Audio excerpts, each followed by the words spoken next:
So, AUTOBOYS, good morning. Another VIOS na gusto magpakabit ng LNT lowering springs. Ayan, as you can see, naka rota 17-inch siya, 205/45 tires. RPF1 replica ng rota yan, TFS something, 301. Hindi ako nagkakamali, 401.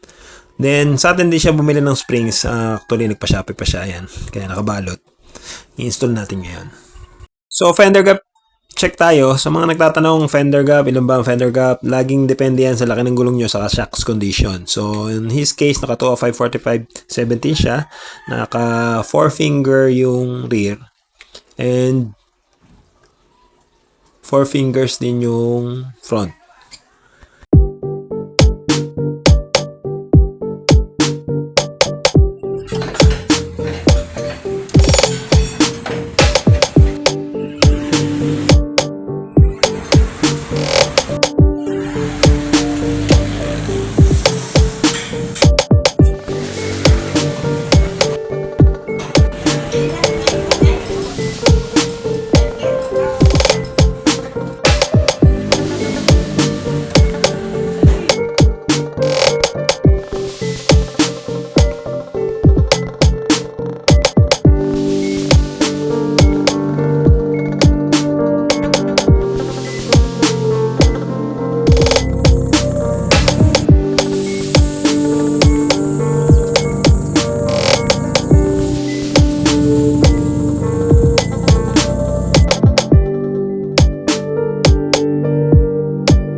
So guys, na-install na natin from 4 naging 1.5 yung rear.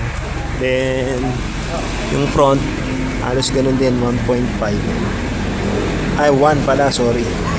1 to 1.5. Thank you, boss.